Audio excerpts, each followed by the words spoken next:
Knowing I was the crazy male lead's first love and would die as soon as the female lead appeared in the plot, I faked a car accident and ran away, pretending to be dead. But 3 years later, he showed up at my doorstep with a blood-soaked, ragged doll. The doll looked familiar. It was the one I faked my death with and buried. I got scared. His eyes were disturbingly obsessed, almost insane. Dead for 3 years, but the kid is 3? Vivian, is cheating fun, or is faking death more fun? In that instant, I held my dear daughter, trembling. Wait, did he actually dig up my grave? Seeing the thin, sinister-looking man outside the door, I couldn't even breathe. 3 years. I never thought Alan would come looking for me. And he was holding the human-shaped doll I had buried. Sorry, you got the wrong person. I tried to shut the door without hesitation, but Alan stuck his hand in the doorframe. I didn't hold back, making the door squeeze a red mark onto Alan's hand. But he didn't even flinch. Vivian, you're faking your death? Alan's eyes were bloodshot as he spoke slowly, with a viciousness that seemed like he wanted to tear me apart and devour me. My heart skipped a beat. Just when I was about to pretend not to know him, a small, high-pitched voice came from behind me. Mommy, I want a cookie. Startled, I quickly turned to shove my child into the bedroom. But Alan took the opportunity to barge into the house. He had a cold smirk, with veins bulging on his arms, eyes glaring wildly. Dead for 3 years, but the kid is 3? Vivian, is cheating fun, or is faking death more fun? It's been 3 years, and Alan seems to have changed a lot. The once simple man has become. I tried to maintain my composure and said he had the wrong person and asked him to leave. Alan's eyes didn't blink as he stared at me. Feeling guilty, Alan suddenly took 2 steps forward and pulled me into his arms. Before I could resist, he lifted the hem of my shirt to take a look. I gasped, but Alan let go of me. Vivian, even the birthmark on your waist is the same, and you still tell me I'm wrong? I was speechless. This act couldn't go on. After a major illness 3 years ago, I realized I was the first love interest in a novel. An eternal first love always dies early. So the day after the female lead Carrie appeared, I died in a car accident, hit so badly my body was torn apart, gruesome and tragic. What could I do? After cursing the so-called author, I decided to take control of my fate. Run. Alan was a top player in the industry.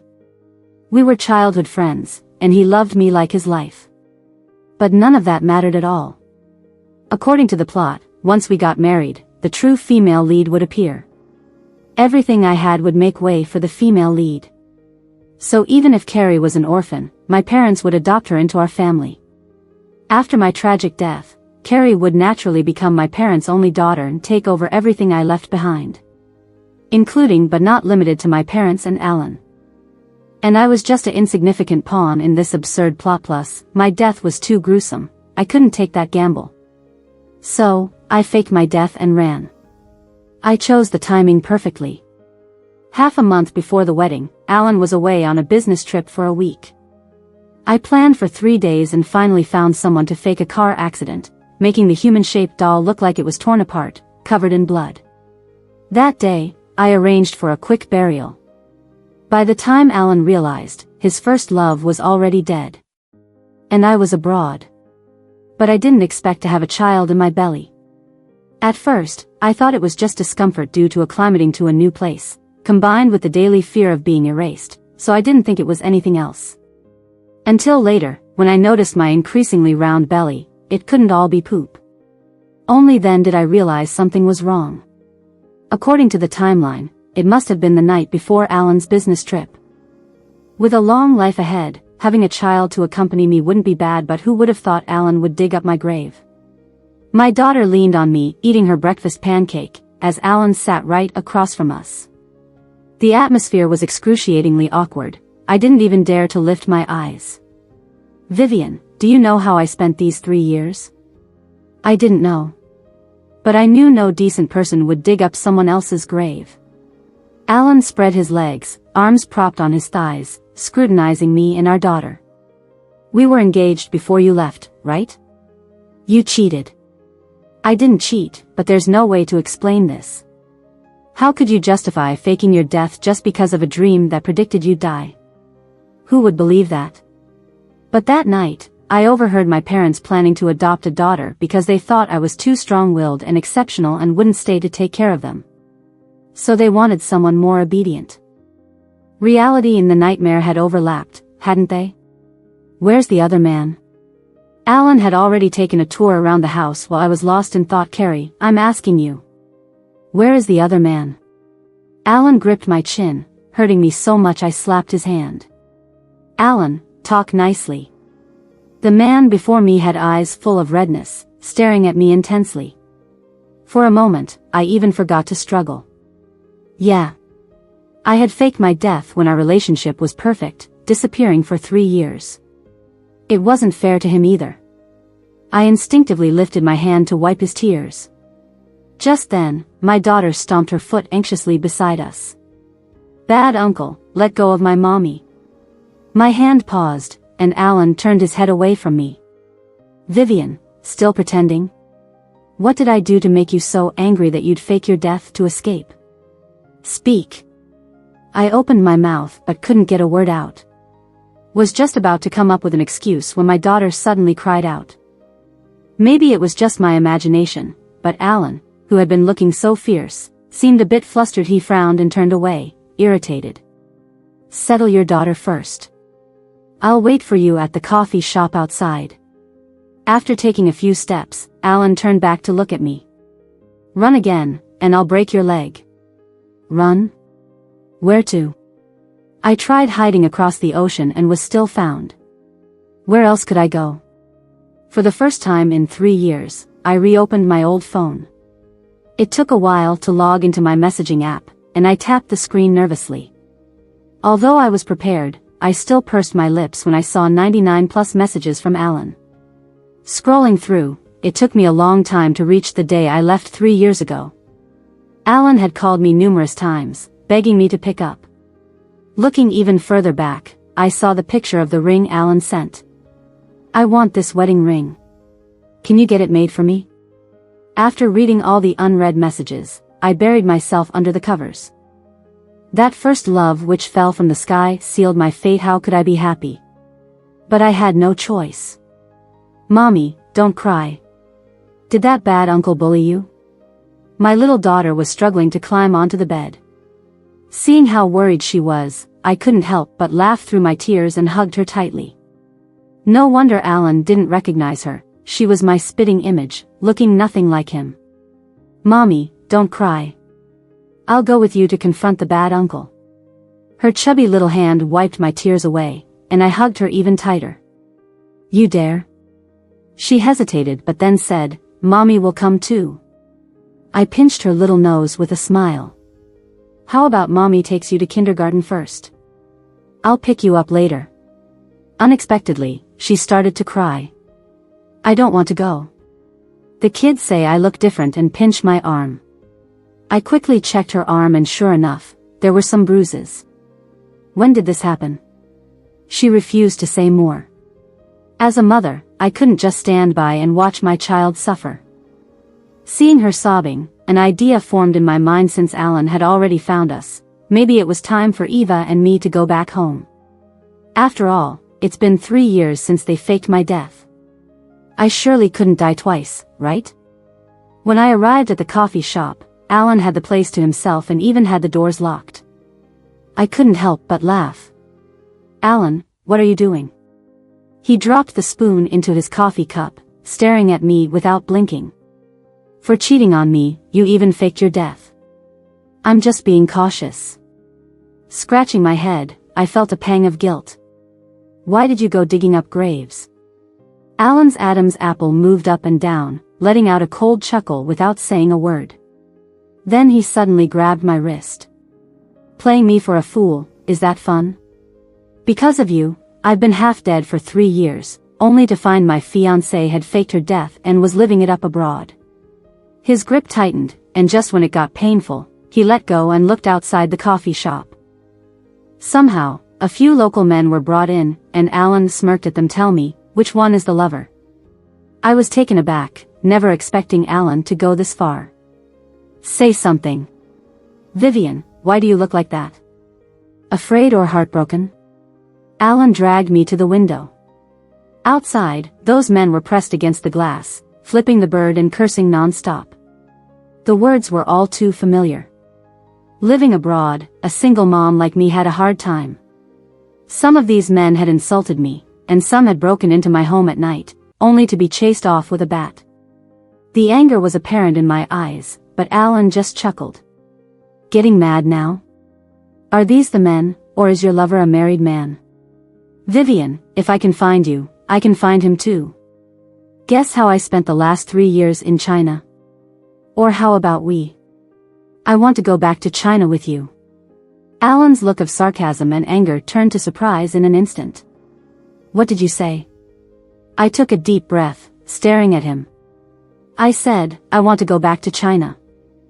To stop him from saying more hurtful things, I added, with you the two of us, back to China. And what about your daughter?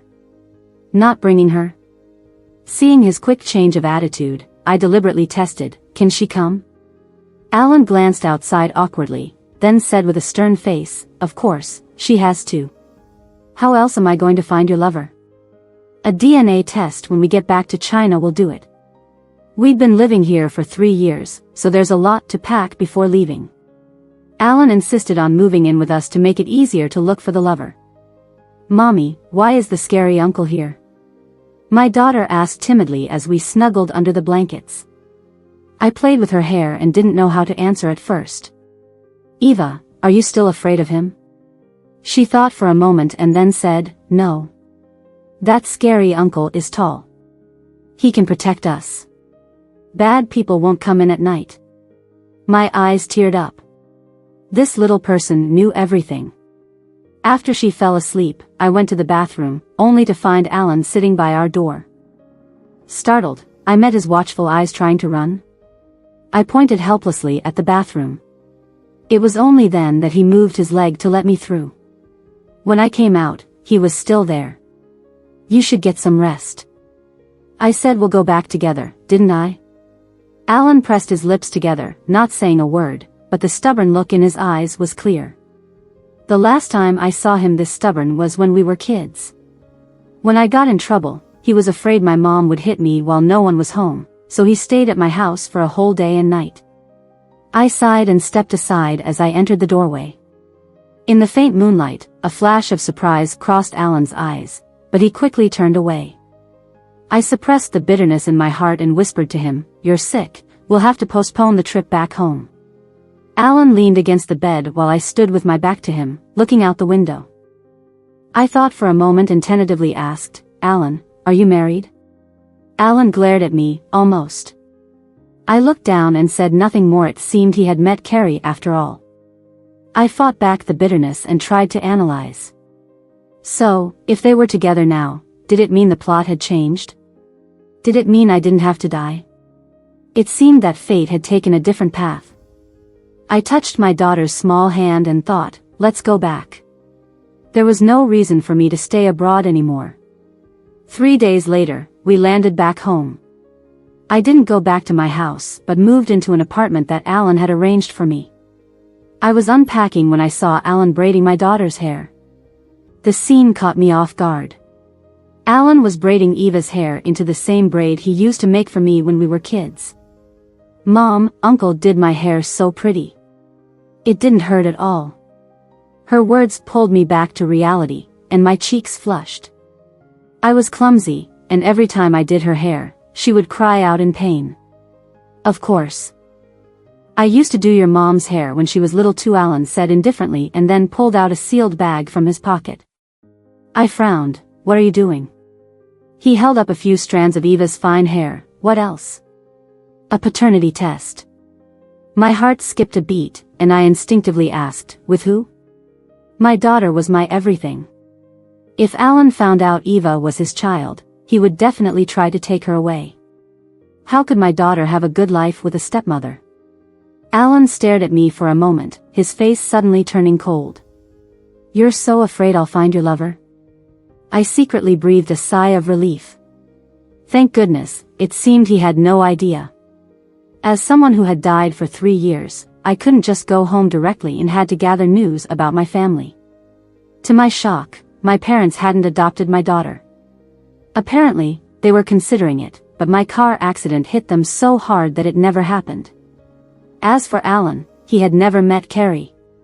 When I heard this, I sat in the street, dumbfounded. No Carrie, no first love, no car accident. Had the past 3 years been a misunderstanding? Watching the cars go by, I felt a buzzing in my ears.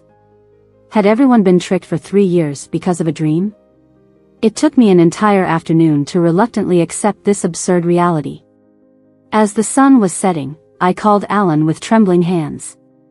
Hey, I wiped away tears with my sleeve, unable to hold back a smile. Can you come to my parents' house tonight? I have something to tell you. I took a deep breath and pressed my parents' doorbell. Seeing their now gray hair despite being under 50, I burst into tears. Vivian? I rushed into their arms, all my grievances and hardships of the past 3 years turning into tears. My old room was just as it was, the bed linens worn from being washed so often. My parents sat on either side of me. Vivian, what happened? Do you want to worry us to death? It was good to be home. My daughter wasn't dead. My daughter didn't die at all. My parents laughed and cried, and the house was filled with warmth. When Alan arrived, my parents made excuses to go upstairs, giving us privacy. So, what do you want to talk to me about? Alan sat at the far end of the sofa, keeping his distance from me. I pressed my lips together, not sure how to explain the absurd past 3 years. Alan, I was wrong about faking my death 3 years ago, but Before I could finish, the doorbell rang again. The new tutor was bringing Eva back. The moment I opened the door, I froze. The dream Carrie and the real person stood at my door, holding my daughter's hand. Because of my fake death, Carrie had shown up 3 years late. Right as I was about to explain the truth, Carrie appeared. My daughter, usually closest to me, now clung affectionately to Carrie's leg. Mom, I like Carrie. Can she teach me from now on? Today was Eva's first private lesson since returning to our country. I had specifically reminded her to behave. Eva's voice drew my parents downstairs. They naturally thought Eva was Alan and my child, showering her with affection. Standing there in a daze, a chill spread from my feet to my heart. Could this really be a dead end? Alan's face was dark with anger, but my parents seemed oblivious. Vivian, aren't you going to offer Carrie some tea? I finally looked at Carrie closely, noticing her strong resemblance to me, especially her profile. From the moment she entered, she stood in the doorway for 5 minutes without any intention of leaving. I pinched my thigh to steady my trembling voice. Carrie, thanks for bringing Eva home. We have some family matters, so we won't keep you. Carrie nodded, but her smile was loaded with meaning. As she turned to leave, Eva suddenly tugged on my arm. Mom, I like Carrie. Before I could speak, my doting parents immediately waved for Carrie to come back. They said, it's rare for our baby to like someone. Carrie, you're just a private tutor, why not stay with us? We promise you'll be satisfied with the pay. Mainly, our child really likes you. I felt cold all over, like I was in an ice cave. I couldn't hear a word of the chatter around me. Eventually, Alan waved his hand in front of my face, frowning. Vivian, what did you want to say? Looking at Carrie, who was surrounded by my parents and daughter, I tentatively asked, what do you think of Carrie? Alan's gaze lingered on her for a long time before moving away. I let out a bitter laugh. Carrie really has an aura about her. Alan never even glanced at other women before. From the moment she appeared, she started radiating a main character's glow. She does remind me of you, he said, but did you call me over just to discuss this? I forced a smile. I wanted to ask if you have the paternity test results. Alan's face froze, and he stormed out, slamming the door. I looked down, regretting how hastily I had returned. That night, my parents played with Eva until late. Like when I was a kid, I lay on the terrace, zoning out. Suddenly, I realized something was wrong. Why was my body positioned as if I'd just been hit by a car? A cold sweat broke out, and I quickly sat up. No way. Even if I'm just a small pebble, I can still slightly stop the gears from turning, right? Should I just hand everything over to this so-called Carrie because of some lousy fate setting? I regained my spirit, turned, and rushed back into my bedroom. For the next few days, Carrie stayed at our house.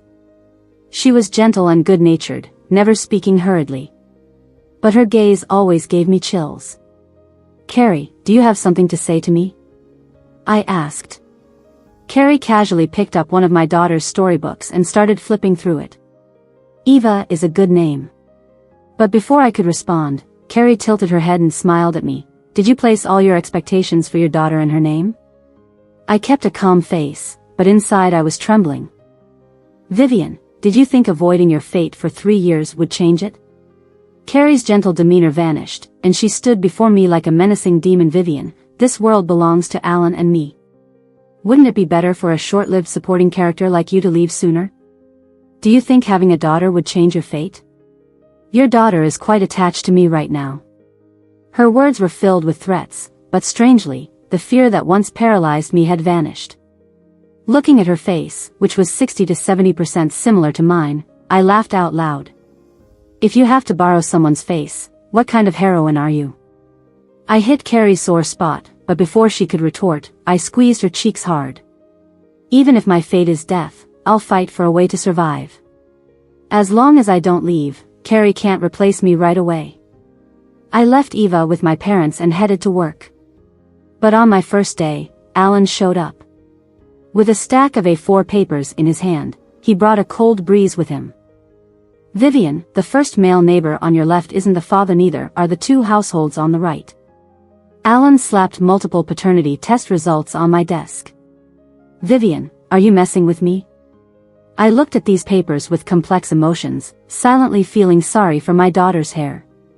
And Alan's pitiful intelligence. Hands raised, I sighed. I never claimed I had anything to do with those people. "So why are you so mad about finding them?" Alan stared, his hands pressed on my desk as he leaned in. Anger surged in my heart. If I weren't trying to stay alive, I wouldn't have done such an absurd thing. "You know why I'm mad? Those people see a single mom with a kid and try to bully us." After finishing, both Alan and I paused. Why did that sound so pitiful? Looking up, I met Alan's gaze, watching his Adam's apple bob. After staring for a moment, I instinctively tried to stand and run, but Alan pushed me back into the chair. "How did they bully you?" "It's nothing," I mumbled, head down, but my eyes turned red thinking about the constant harassment that forced us to move. Tears fell uncontrollably. Alan clicked his tongue. "Don't cry. Vivian, you cheated before the wedding, faked your death, and now you're crying?" I had no defense. Grievance and unease crashed over me, and I glared at Alan with red eyes. After a moment of staring, he stepped back. Out of habit, I grabbed his tie. When we were kids, Alan always tugged on my pigtails. As we grew up, that little rascal started wearing well-cut suits, and pulling at his tie was like discovering a new continent for me. But this time, Alan lowered his eyes. "Vivian, have some self-respect." I immediately let go of his tie. Alan turned to leave but paused after a couple of steps. "What good is crying to me? That jerk you fancy is no good at all. You're blind." I was stunned. Was he insulting himself? I had been busy with company matters lately, but I didn't forget that Wednesday was my daughter's birthday. I ordered a 3-tiered cake from the bakery in advance to surprise Eva. But as the table was almost filled with food, Eva's cake still hadn't arrived. "Mom, didn't you say you had a surprise for me?" I pinched Eva's cheek, telling her to wait a bit, but I caught Carrie's provoking glance. Sure enough, the bakery owner told me someone had called the day after I ordered the cake to cancel it, even offering triple the compensation. I understood at once. My mom smelled something fishy, too. "Vivian, is something wrong?" I glanced at Carrie, then patted my mom's hand to signal everything was fine. I knew exactly what my daughter wanted after 3 years of living with her. A surprise wasn't something a birthday cake could ruin. When the doorbell rang, Carrie rushed to the door. The cake I had originally ordered was in her hands. Eva screamed with delight, completely thrilled. Carrie stood there awkwardly holding the cake. Sorry, Vivian. I didn't think you ordered a cake. If it's okay, let's eat this one. My daughter, ecstatic, didn't care where the cake came from. My parents exchanged glances, trying to smooth things over. I smiled and nodded. Thank you, Carrie. When blowing out the candles, Eva held my hand. In the flickering candlelight, Carrie's face was almost twisted. Early the next morning, I took the whole family to Disneyland. My daughter wore a princess dress sitting on the pumpkin carriage, with the crystal shoes delivered by the butler. It was the first time I saw Eva so happy. Seeing their granddaughter so happy, my parents were grinning ear to ear. Carrie and I stood together, smiling the whole time. How could you afford all this? This must have cost tens of thousands. I glanced at her. Only like cake, not this? Carrie turned red with anger, finally saying I was just money hungry. I shrugged indifferently. My daughter's birth went off script, Carrie. Do you really think the protagonist's halo will always work? Carrie's gloomy eyes bore into me, but she kept silent. I knew she was brewing something. I thought she'd try to get close to Alan. But I didn't expect she'd be willing to have blood on her hands just to get rid of me. The next morning, I got up for work but found the door lock wouldn't budge. Dad, Mom? I tugged hard at the door, trying to make some noise, but no one responded. Just when I was about to call a locksmith, Carrie laughed. Vivian, does your phone still have battery? I pressed the power button. Somehow, it hadn't charged overnight. Carrie laughed even harder seeing my silence. Vivian, if there's a fire and you die in it, does that sound plausible? My heart skipped a beat, and I frowned. Carrie had always been under my thumb. I guess murder and arson weren't impossible for her. Calm down, even if you're Carrie, you'd go to jail for murder and arson. It's not worth it. Saying that, I tried to open the windows. To my shock, they were welded shut from the outside. I was trapped. Carrie kept laughing. Idiot, do you even know what a protagonist's halo is? Do you know why my life hasn't been successful? Because you, a side character, won't die. You've stolen my luck, and I have to serve your daughter. Her twisted reasoning infuriated me. With good hands and feet, she just wanted everything handed to her. Vivian, be content. You've lived 3 years past your due date. Isn't that enough? Let me enjoy the rest of your life. I saw liquid seeping in through the door gap. Alcohol. I frantically looked for something to break the glass. If all else failed, I'd use a chair. Vivian, you're dead meat. As she said that, I smashed the chair against the window. But then, Carrie screamed. Shouldn't I be the one screaming? I pressed my ear to the door and knocked. Carrie? Calm down. Isn't this all about Alan? You can have him. Didn't you try seducing him last time? He seemed into you. Why don't you try again? I shouted, hoping to buy time. It seemed to work. I heard someone fiddling with keys. I know Alan better than anyone. Talk to me. I can even help you get him. But you can't hurt my daughter. Why did the key noises stop again? I knocked on the door. Carrie, open the door. But it wasn't Carrie's voice I heard. It was Alan, through gritted teeth. Vivian, do you hate me so much, you'd give me away? I was stunned. Why was Alan here all of a sudden? No, it's just a stopgap. I'm drenched in sweat, trying to explain. Can you open the door for me first, please? There was silence outside, and I held my breath, not daring to speak. After about a minute, Alan seemed to make up his mind and unlocked the door for me. As soon as I opened the door, Alan turned and walked away without a word. Alan. Alan ignored me and walked away quickly. I glanced at Carrie, whose mouth was stuffed with a rag and tied to the stair railing by Alan. Does this mean Alan likely won't fall for her? But how did he know Carrie planned to burn me alive? We just had a fight yesterday. Watching Alan's retreating figure, I gritted my teeth and chased after him. I called you, and you're not even listening? Alan shook me off. I grabbed his arm again. It's all a misunderstanding. Alan shrugged me off again. This time, I didn't chase him, but he stopped after a few steps. His eyes were red, and he stormed back to question me. Carrie, do you have a heart? Were you so eager to give me to that woman and go find your baby's real dad yourself? Have you had any feelings for me at all since childhood? I covered his mouth. Alan, just tell me, how did you know I was in danger? Alan's expression turned a bit weird. He shook off my hand and muttered, you wouldn't believe it even if I told you. I had a dream about it. I was stunned, my eyes lighting up. Alan, doesn't that sound ridiculous? Finally, a bit of clarity returned to Alan's angry gaze. We removed the rag from Carrie's mouth and confronted her face to face. You're the leading lady, I'm the leading man, and she's just a supporting role? Carrie thought Alan had figured it out and started nodding frantically like a pecking chicken. Alan and I exchanged a look, our faces darkening.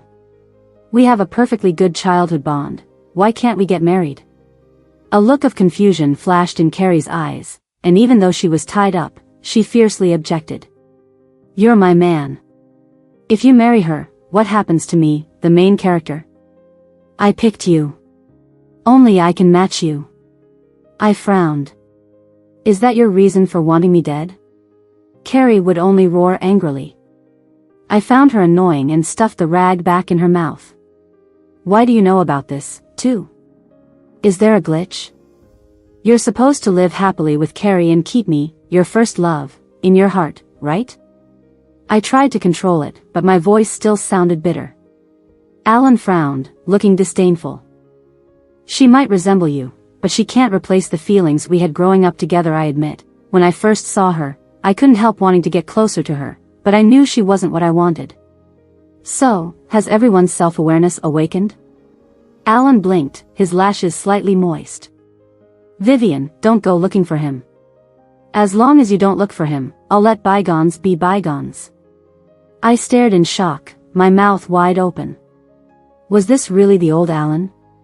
I was baffled by his red-eyed look and instinctively nodded. But as he leaned in, I realized I had never cheated. Alan, you still don't know who Eva's father is? It doesn't matter. From now on, Eva is my daughter. After saying that, he pulled a red box from inside his suit. I got this as a birthday gift for Eva, but you didn't invite me to her birthday. I opened it to find golden Disney character heads.